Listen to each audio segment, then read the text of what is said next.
Hello everyone. Thank you for joining this session. This is our first session for Salesforce security where actually we will going to have a lot of session of all Salesforce security feature which help us to secure our applications, whether that is a CRM application or it's a portal which will be utilized used by the external business basically.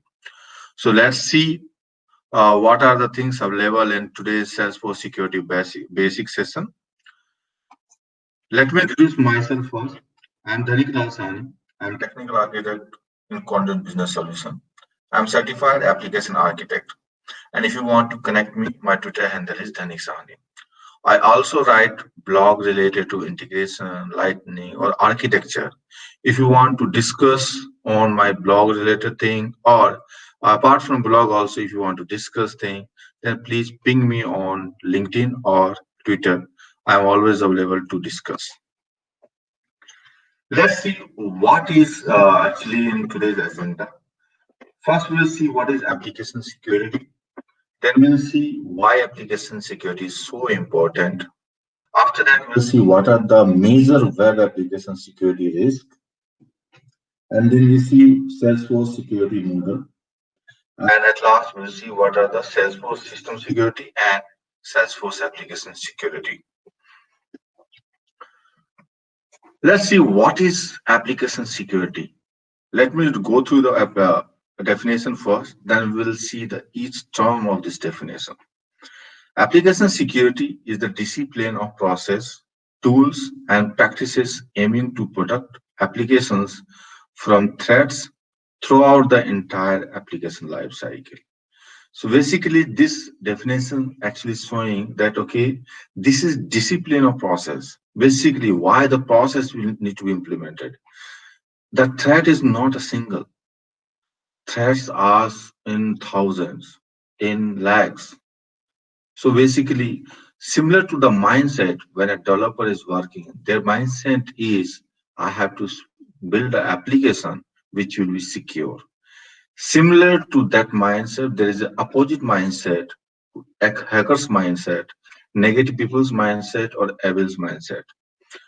They always think what new fraud, new security risk, new flaw we can create in any application so that we can steal, we can get customers' data, we can get the business data, and we can sell them.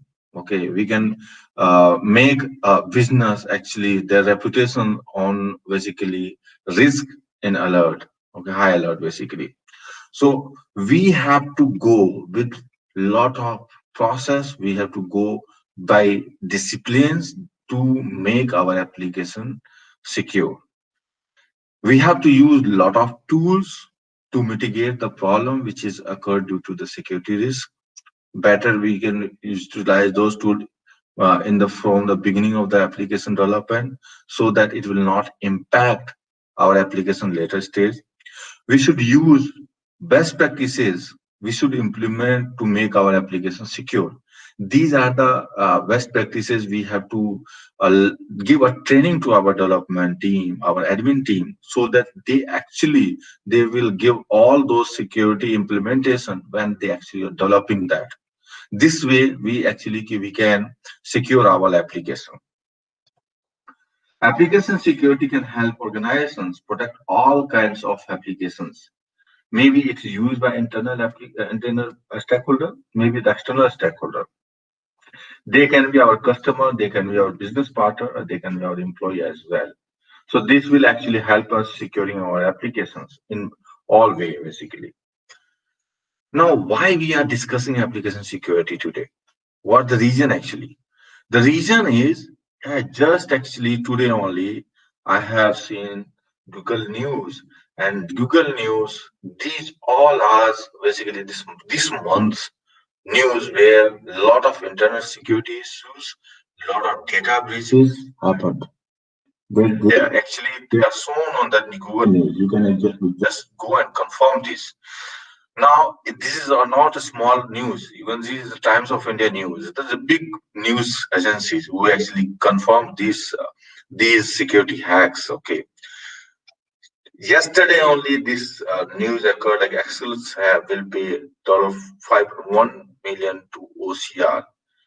Basically, OCR is optical character recognition, where actually using OCR we can extract data from the images, from the PDF, or from the other document, and we can store that in our database. Let's take example our data which is not secure. So after extracting that information, if that information is being still is being you basically extracted from by negative people, of course they can sell those data, and there actually your organization reputation is in loss, in stack.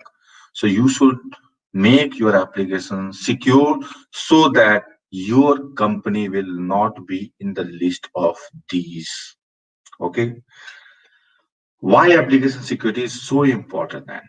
Because when application security prevents loss of sensitive data, because it's, it's business actually, they actually sign MOU with other business. They share the customers data, share the business data. So if those data will be publicly distributed, of course reputation of your organization is on stack, and probably the other business will know they will not able to join you. They will not sign any MOU with, they will not do any business with you. So this again is a loss of sensitive data. Again, the loss of business reputation, loss of lot of financial losses, probably because when when any data which is breached from your system, the other company or the customer, they will shoot a law on you, and you have to pay a lot of financial basically losses on those things. You have to pay a lot of amount to those customers and the businesses. So it's not only the business reputation, you are basically losing a lot of money also. So instead of doing that, to lie, let's go and prevent those potential attacks so that our application, so that our reputation, so that our money will be saved. So now we discuss what is application security, why we should go. Okay, let's see what are those web application security risks which actually we should take care. So first, the major important issue is injection, SQL injection, file injection, JavaScript injection. So injection flows are when an attacker use unfiltered and often malicious data to attack databases or directories connected to your webs. Basically, when you get in an input from any customer, from a user or business partner, or maybe you have developed a system and it's publicly available on a system on internet. So of course anybody can come, they can try to give a lot of invalid data, and probably if they are able to find, if they are able to find because you have not validated input information, they will get into your system, and might they can actually, they can delete your data. Because if they had your SQL statements are not correct or not validated properly, then of course they can actually get into your system, and they can actually extract all those data. How? Just take example. You need to get login information on the login page. So basically, username and a password you will get. So they your query normally you get, okay, select ID from username and the pass from login, where username is equal to which is provided, password is which is required. After this statement, what attacker is doing, they are putting or one is equal to one. So because or is written in the SQL statement, probably that will run, because or means any two statement, one should be equal true. So that execution will happen, and they can enter in our system. So these kinds of injection flow where SQL statements is being injected in your query at runtime because your query is not being validated before the execution, then you are in a high risk. That is a SQL injection or the injection which is topmost security risk. Second is broken authentication. Authentication is broken where when attackers are able to compromise password, keys or session token, user account information, other detail to assume user identity, and these information how they will get, because when you are storing these information in cookies or session, maybe when the logout is done by for the user, these information is not being cleared. Okay, you are not clearing cookie, you are not clearing the session. So if you are not clearing, probably the attackers, they can use those session, they can use those cookies, and they can read those information, and probably they can come or enter into a system as well. So better whenever we write the code, probably we should actually clean all those things which we are saving while any operations. Third, we have sensitive data exposure. Many web applications and APIs do not properly protect sensitive data, such as we have a financial data, we have a healthcare data, and the other public identifier informations. Just take example when a developer has developed an API, and they when they are sharing data to the business caller or the business partner who's calling the API, instead of giving us two fields, they are sharing 10 fields. Actually, they should share only two fields because they have not validated correctly what we should share to the caller, and we are exposing a lot of data. So that can be a public identifier information which the attackers can use that. Attackers may can steal or modify such weakly protected data as well to conduct credit card fraud, identity theft, or other crime as well. These sensitive data, they can do anything on those sensitive data. Next, we have a security misconfiguration. So this kind of flow will normally happen when you are using any third-party services. Just take example, you have used AWS, you are using Microsoft OneDrive to store the document. Okay, but because developer was not aware how to secure your file, probably they have just simply go with the default configuration, and maybe the default configuration because the attacker, they can actually easily identify those credentials or identifications of the file. They can steal your document as well, and then of course they can, if they can steal the data, they can do anything for those things. So we have, as a good developer, we should before using any external system, we should consider how to make all those things secure. Maybe other way, maybe the using the HTTP header setting or other security concept of that third party system. We should consider that first, and then only we should use that. Fifth, we have a cross-site script. Okay, so cross-site scripting uses malicious code injected in the sites to attack a user's web browser. An attacker will insert the code through a link, and together with the social engineering will lure the user to clicking the link and execute the code. So maybe it's normally happen when, okay, when you want to get information from a customer, okay, and that customer, they can simply so you can put any HTML statement, okay, HTML statement where actually the attacker can give a his kind of for code where actually he can redirect, he can actually delete your data or something. They can do any malicious data because you are expecting a HTML statement, and HTML I can do anything. In HTML I actually use XML, and using XML like not XML, basically I can use JavaScript queries or JavaScript. Using that JavaScript I can do something wrong with you. So using the code, because you are expecting something, I have written the code and I am putting the code in your system. Maybe that code actually can impact your application. So better, we should not get any such kind of a code with from the caller or the system. So better we should check all those code, okay, that okay, HTML is not acceptable, code is not acceptable. Then we have a cross-site request forgery. Cross-site request forgery is use social engineering to trick authenticate a user into clicking a link as an example and take control of their sessions. So it normally happens when actually because similar to like you get an email, and from email actually it's asking okay, you won the $1,000 and you're asking okay, if you want this right now, just click on this and give your bank details so that we can share your we can transact or deposit your amount. So and you found that oh, that's great, I actually won this $1,000. So probably you you actually are going on the link, you are clicking on this link instead of going with the exact account.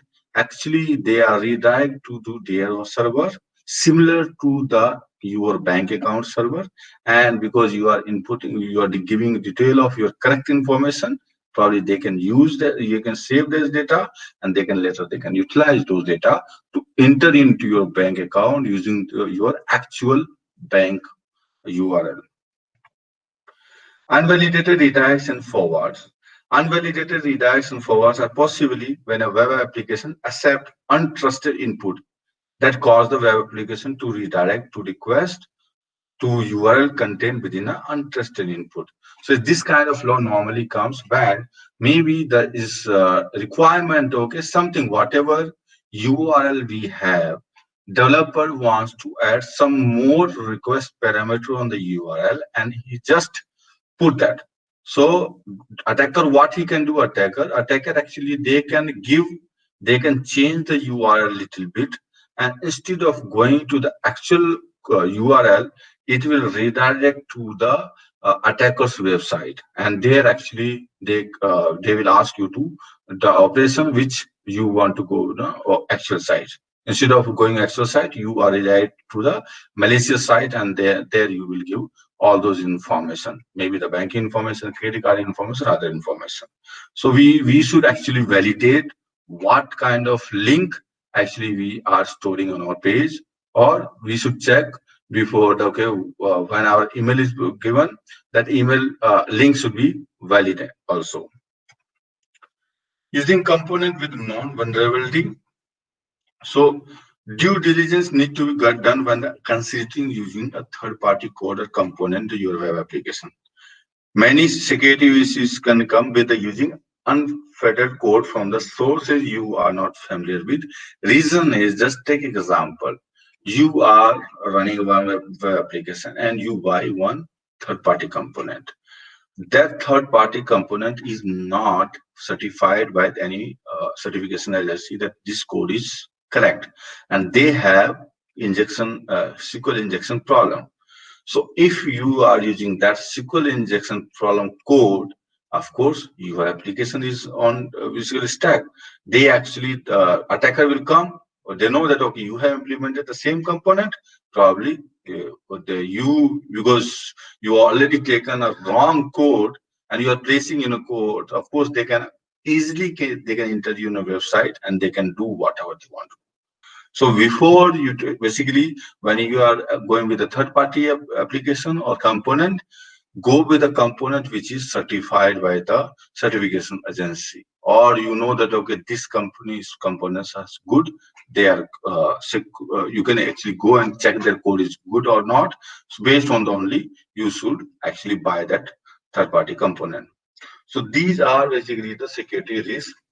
Now, if you see the web security risk analysis, the survey which is done, okay, every year we have seen that the SQL injections, cross-site scripting, and remote file inclusion is the top most position. You can see 36% of risk is actually is a SQL injection. And later on, we have a software exploit, use of stolen credentials, mobile malwares, web compromise, watering and hole attacks, the multiple risk we have. Some of them we have discussed today. So on top we have a 36%, which is a SQL injection. Now, because we have discussed okay a lot of security risk, now because Salesforce is developed as a cloud web application again. Is Salesforce app secure now? Then answer is not everything is secure in Salesforce as well, because our Salesforce application is being run by agents, run by users. And if you have not provided a correct credentials, correct information setting to them, you have not given a correct access to them, they can utilize those data, they can store their data, and they can actually sell those data as well. So mainly in CRM, of course, CRM application, if the architect has designed very well their security model, then your data is secure. But in the customer portal, normally because we are developing customer portal to make our UI better, so we have a risk as well when the custom coding. I have seen when because we are going standard feature, they are well tested, they are secure enough. But when we go with our custom application, those are not 100% safe. So we should always go with a standard feature, standard code. Second risk we have in a Salesforce is when we are using any external app, external API, which is not certified or actually the part of app extension product. So in that case, maybe that JavaScript library we are utilizing, they can harm your application as well. Then we have customer portal and the partner portal. They can have a risk because we are developing those customer portal. We are putting all those code, Apex code or something. We are putting those code, and we are not properly testing because, of course, testing takes a lot of time, and companies are compromising the testing efforts. So we have seen that. Okay, customer portals are more dangerous. Okay, place in the Salesforce where Salesforce app is not secure. So these are the three places where I feel that okay, Salesforce app is not secure always. Now we know that the Salesforce also is not safe. Now how to secure Salesforce application then? In Salesforce, there is two types of security model. You can say one is system level security, where we, as an organization, we can secure our application. Second, we have a data level security, sorry, application level security, which actually secure your data, secure your files, all those related to your application, basically. Let's see the both type of security one by one. The first type of security is system level security. System level security is architecture, policy, and a process that ensure data and system security on individual computer or network computer system. So how to secure your system level security? Basically, system level security, as mentioned, it's on the complete organization level. So if I want to completely secure our application, organization's application, then how we can do that? That there is two concepts. One is authentication.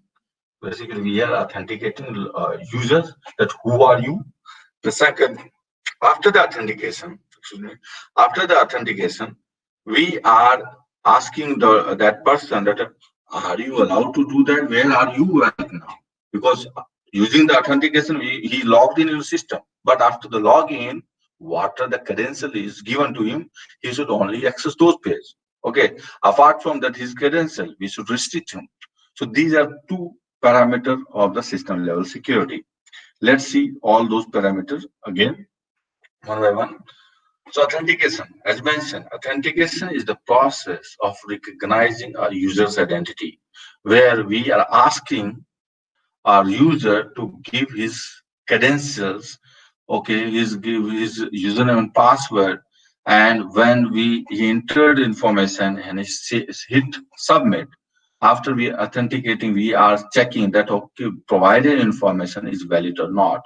So if it will prevent this process, basically it will prevent unauthorized access to our Salesforce, or it also prevents data by making sure each logged in user is the person who should be in, who should come into our system.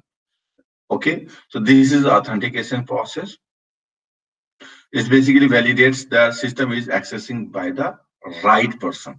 That's the actually purpose of the authentication.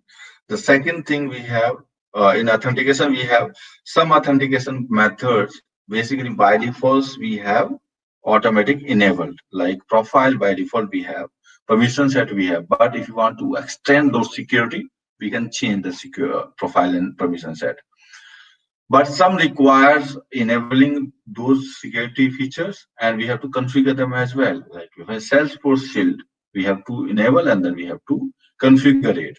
So let's see all those authentication methods one by one, or how to secure that your credentials, okay, by these features. So first is single sign-on. So single sign-on is authentication method that enables user to access multiple applications with one login and one set of credentials. So basically, what the requirement normally come as a business, okay, hey, after the login, once I'm logged in the Salesforce system, after that, I should navigate to different module. Maybe the financial application I want to migrate, want to move to the basically daily time system, okay, or I want to move to the partner portal. So in these cases, I don't want to enter credentials once again, because every time the user is entering, maybe the loss of, you can say, data, because maybe the attackers, they can utilize those credentials to enter into my system. So better one time it is already, because the user is already logged in our system. So why not? We can directly move to the other applications. So this way we can utilize a single sign-on, where actually with the same credential will be utilized to run multiple applications. Second, we have a network-based security, where actually network-based security limits where user can log in from and when they can log in. So basically saying the users, because they are located in some place, they can only enter from that location. And they can also set, we can also set, okay, at which time they can log in into our system. Basically, the time also and the location also we can restrict to log into our system. As example, as an agent, I should only log into my place, okay, and between 9 to 6 p.m. So if he is try to enter or log in into 6.5 p.m., the system will restrict him, okay, because your network service security is 9 to 6 p.m. You cannot enter after 6 p.m.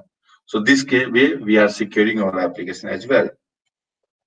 Multi-factor authentication.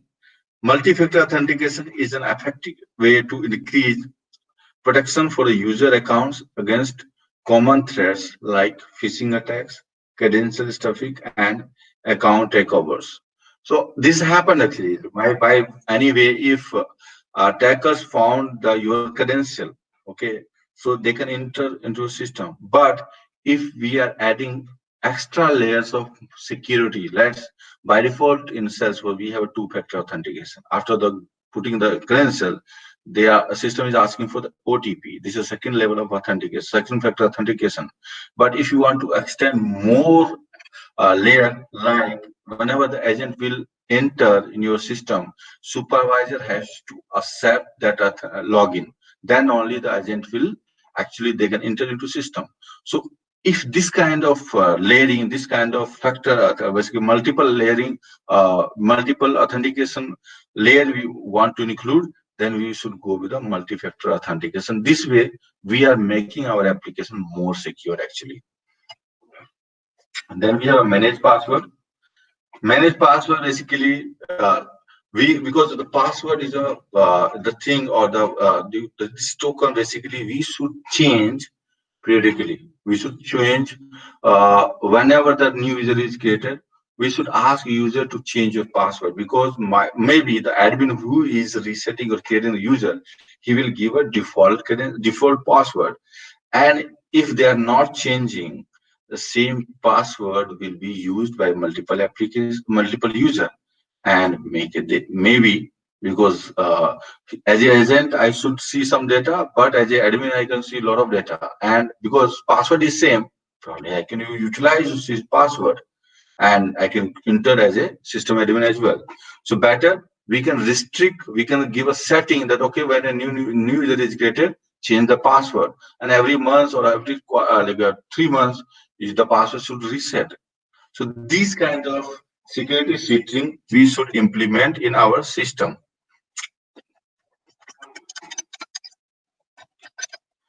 Next, we have my domain. My domain basically helps us basically putting domain name with the Salesforce or the URL. Just example, as I have a conduit, so conduit wants the okay, put my name with the Salesforce URL. So what can be the URL? Conduit.salesforce.com. So they can actually customize the login screen using a my domain. By default, we cannot actually without the my domain, we cannot customize the login screen. But if you want to customize, we can create my domain for the on the Salesforce. By default, is enabled in Salesforce system. Okay, earlier it was not enabled. So we using my domain, we can actually create a custom login screen for our organizations. Okay, we can go with a custom theme as well. Device activations. Device activation tracks information about the devices from which user have verified their identity. Okay, so nowadays also it happens actually as a by default is enabled. Okay, once you let's take example, you have logged in using my lap using this laptop, and second time when you log into the PC, it will actually tells you, okay, hey, your last login was on the laptop. Now you are changing to the PC. So make your login credential or basically set up a login again. Basically, it will ask the OTP once again. Otherwise, once you are logged in, your OTP is basically is, done. Your OTP security is done. After that, second time, it will not ask to OTP again. But if you change to a different device, it will ask OTP once again. So Salesforce prompts users to verify that their identity when they access Salesforce from an unrecognized browser or the application. This is we can security feature of the Salesforce system. Then we have a session security. After logging into a system, a user establishes a session with the platform. Okay, so that's now because your session is established with the platform, that use that session security to limit exposure to your network when a user leaves the computer unwanted, unattended basically while they still logged in. So sometimes it's happen, okay, when you are discussing with your friend, probably your still screen is still open, and some by discussing or because you are discussing, probably you can move from your system to the other places, and maybe at that time your application is not actually you can say safe at that time, because maybe other person who is sitting behind you, he is sitting with you actually, they can actually go with your credentials because you are a logged in system. They can utilize that your application, and they can actually see all those data which they should not do. And this kind of security we should also implement when you are actually creating an API and you are exposing that API to the third party system. You should restrict how much time or when the token should be expired after when they actually gone through one of the API, or you want that, okay, once the token is generated, it will actually in once a day it will expire, or after every call it should expire. Those kind of setting we can go with the session security. Then we have custom login flows.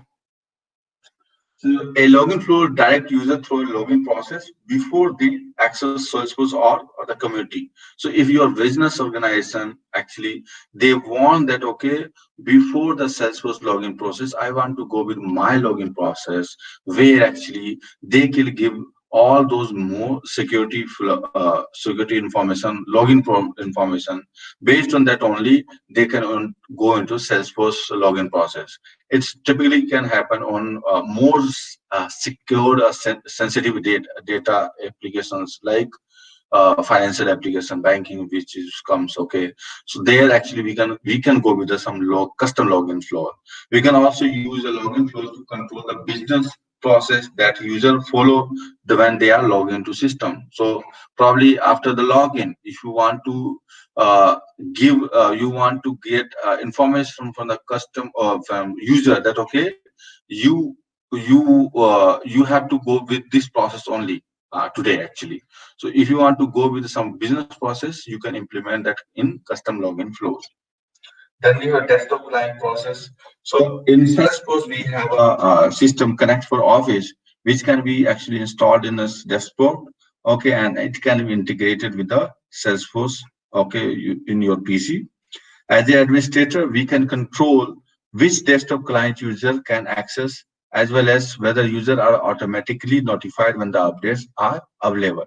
So these two things, obviously, these two things as an administrator, we can set up when our desktop client is used with the Salesforce system. Now go with authorization. So authorization defines which data or feature authenticated user can use because you already logged in. Okay, so whatever you are doing after the login in system, are you allowed to do that? So what I can do, I can check users permissions. I can check what are the permission has been given on different objects to me. Based that only you are authorized to do some work in Salesforce system. Let's see now we have what are the types of application security. We already gone with the system security, which is authentication and authorization. Let's go with application security, which we can implement to secure our Salesforce application. So first we have a health check, then we have an audit, then we have a Salesforce shield, and after that we have a data security, and at last we have an application security testing. These are the five major, you can say, types of application security in a Salesforce application. There are other as well, of course, but I want to focus on these five more important. Security health check. So this is a tool in our Salesforce application which actually identify and fix potential vulnerabilities in our security setting. So you can see in the red critical icons where it's saying these are the setting you should enable for the org. Okay, like requires HTTP only attributes. It's saying it's very critical. So actually this feature is showing that okay, these are the major problem in your org, in your application. So better make that secure. Do the setting for that. So this is excellent tool. We should use always to at least once in a month on a production org. Then we see auditing. Auditing provides information about use of the system, which can be critical in diagnosing potential or the real security issues. It also helps us to verify that our org is actually secure. We should perform audits to monitor for unexpected changes or usage standards.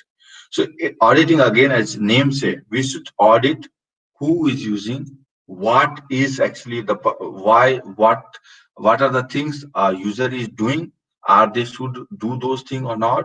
For those things, you should audit your org on periodically, or basically maybe monthly, twice a month, or try basically in 3 months once. Though you can actually set up those kind of auditing monitoring. So what we can monitor, what we can audit, so we can see who is actually who has created the record, and after the creation, who has modified those record. We can check all those information. We can see actually login history. We can review all list of successful and failed login attempts to our organization for the past 6 months.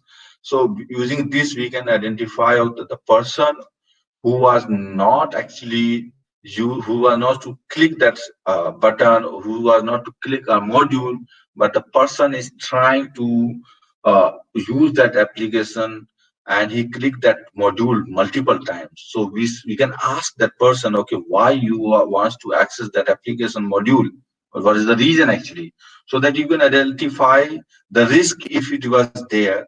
Okay, because once or two times you clicking the button is okay, but if he is he wants to go in that module and he's clicking that button multiple times, could be a problem. Could be a risk. So we can actually get those information using our field login at times. Field history tracking. Field history tracking, because basically we can enable auditing for individual field, which will automatically track whatever changes in the values of the selected fields. Just take example, the balance is the customer balance in the banking system is one of the critical or important information. If somebody is changing that information, we should track who is changing that value of their customer balance. So for that, we can utilize field history tracking. Then we have set up audit trail. Administrator can also view a setup audit trail which logs when the modification were made to our organization configuration. So for those things, we can set up whatever the setting has been changed, we can get all those setting information. So this will help us identify who's the culprit for all those problems basically. Now we have a third feature in the application security, which is Salesforce Shield, and that is excellent tool for the security. So Salesforce Shield is a trio of security. Trio of security tools means in the this security fields a tool, we have three features which we will utilize to secure our application. So basically, these tools help admin and developer to build extra level of trust, compliances, and governance right into business critical applications. So, just take example, when you are integrated with a third-party system, probably, or when you are sharing some sensitive data to the third party. So, what you can do, you can encrypt all those sensitive data so that they will not go get on some that sensitive data or the PI information or PII information, and we should secure those information. So, how to do that? We can utilize Salesforce Shield, where actually Shield platform encryption is the one of major feature of the Salesforce Shield. This Salesforce platform encryption allow us to natively encrypt more sensitive data at rest across all your Salesforce application. Why it's at rest is saying because it whether you are running from you are using from third party or you're using a Salesforce system or you're using a portal, thus that data is encrypted on the rest. It means at the database layer. So if you are getting the data from any devices, any application, you will get same kind of data. Encrypting data at rest adds another layer of protection to the PII information, sensitive, confidential, or private proprietary data. Apart from the encrypting data, what you can do, you can basically add extra level of security by adding a data masking, where actually in data masking you will cipher the text. Whatever the text you have, you can actually, instead of that text, you will change the text. Like instead of thank Lasani, it will give a different text like XYZ Y22312. Kind of that information we can actually change. Okay, so that will make your application or those sensitive data, they will secure them from the third party or by the external system. We can, instead of actual PI information, we can share the some other random data. Real-time event monitoring. Real-time event monitoring gives access to the detailed performance, security, and the usage of the data on all our Salesforce application. Also, whoever is basically whatever the events is occurred, event, login failure attempts, okay, or other Salesforce issues features we have used, okay, uh, issues features basically not issue features. Basically, all those events which is occurred in our system, we can actually monitor all those things. We can see who is accessing our critical business data, when they are accessing those data, and from where they are accessing those data. So for those things, we can actually set up a real-time event monitoring. Like somebody is changing your business critical information of the customer, you should give a real-time event monitoring. Then we have field audit trail. Field audit trail lets you know the state and value of the your data for any date at any time. Okay, we can use it for the regulatory compliances, internal governance, audit, and customer services. Because everybody, as well as okay, someday, some way, your data is changed, and as a customer is actually asking to the customer agent, hey, what was my previous data? So because I have not changed my information, how those was changed. So the customer wants that information. So how you will get, because data is already updated in system. So you can only get the data, previous data, by putting that fields information as a field audit trail. In okay, so be using that, we know that okay, this field's value was existing value was this. Now it was changed by this value, and who has changed and when that was changed, every information will be there in the field audit trail. Then we have a data security. As by name it said, we have to secure our data. So in the data security, we have to secure our entire organization. We should secure our particular object. We should secure our the particular field, or we should secure our the individual record. So using data security, we can do all those things. Let's take example. I'm a user. So when I am actually logging into system, okay, when I'm a user, I'm an agent, okay, when I'm logging into system, what should when I enter the system, first thing, which object I should see. For that, we can go with the object level security, okay. So what object I can see? So if you see, I can see candidate and the position object, but I cannot see offer object. Second thing, in these two objects, what are the fields I can get information. So in the candidate, actually, I can get first name, last name, but I cannot get the home phone information. In position, I can get title and location, but I cannot get the salary information. So similar to that, this is saying that whatever the fields of that particular object, you can view, you can read those data. And at last, we have a row level security or the record level security. It's saying which record you can actually view, you can edit, or you can delete those data. So by default, let's take example. I have created one of the record. So can you actually see my record or not? That actually that will come as a record level security. Now we can allow particular user to view an object, but then restrict the individual object records they are allowed to see. And it's happened actually. Now, just take example. You have basically very simple application HR, or basically candidate management or interview process management system, where HR is one of the module. Second module is the interviewer. Okay, who takes the interview for that the candidate. Now as a HR, I can view every information of the candidate, but as an interviewer, I cannot see salary information or the expectation information of the candidate. So that information will be secured from to view from my side actually. So what the how to do that? Okay, that okay, HR who is created, they can see that, but the interviewer who is taking the technical visit interview or the technical panel, they should not see those data. So for that, what we can do, we can give a role level security, or what kind of role level security we should implement, so that this feature will be implemented where as a HR representative, I can view the data, but as a technical panel, I cannot view those data. For this kind of scenario, we have multiple security features, or you can say a data security feature. Let's see all those first. So we have organizing by default first. So it's saying, okay, by default, what user actually can see. Okay, what are the basically level of access user has on the each record.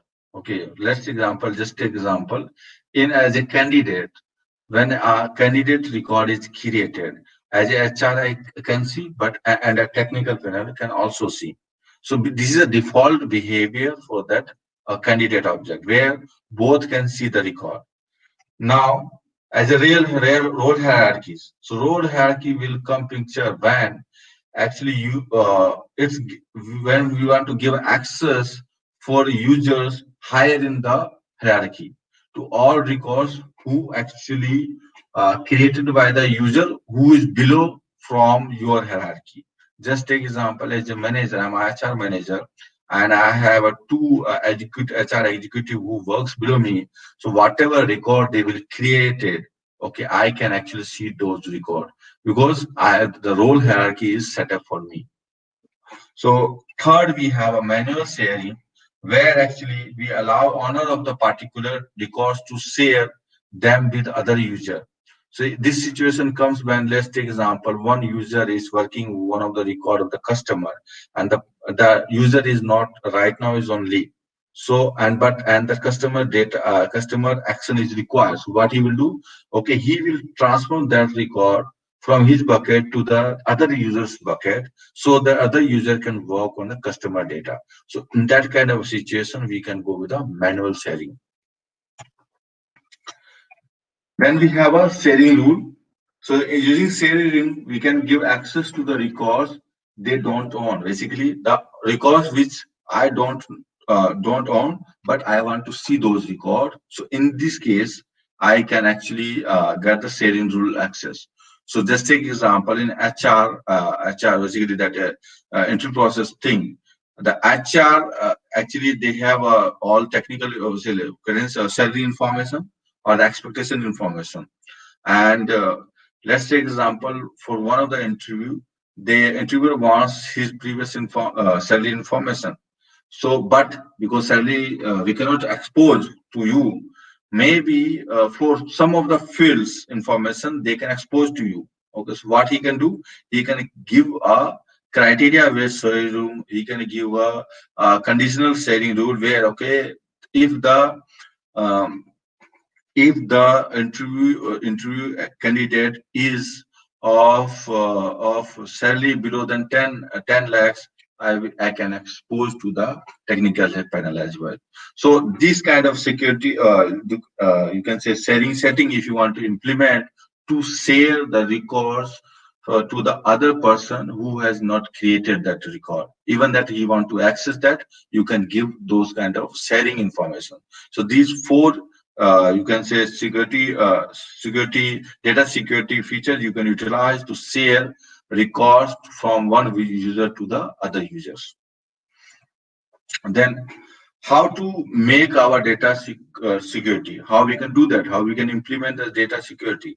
So if we want to go with the object level security where we want to give a object level access to the agents or the user, how we will do that, what are the features we have in the Salesforce. So we have a profile, we have a permission set, we have a permission set group, we have a custom permission. Using these we can secure our objects. Second, we have our field level security, how to make our field secure. In this case also we have profile, permission set group and custom permission. And then we have record level security, where we are sharing records to the other person, to the other user. So how we can do that? We can use the organization by default. We can use the role hierarchy. We can use the sharing rules. We can go with the manual sharing, and we can also go with the Apex sharing.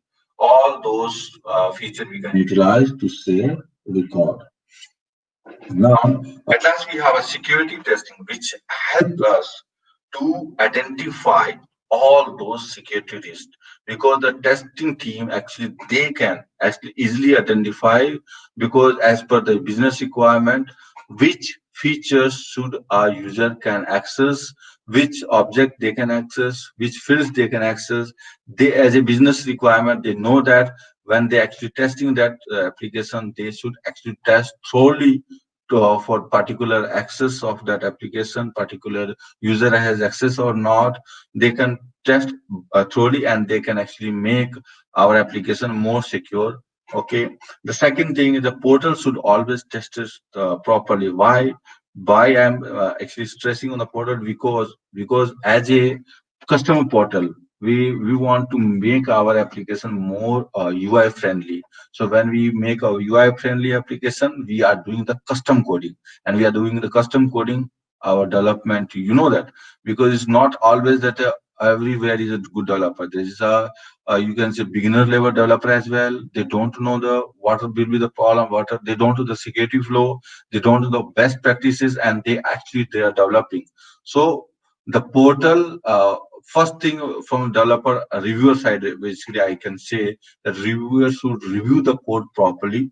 This whenever the developer team is joining team, they should give the basically training how to do the code, how to the what are the best practices they should implement.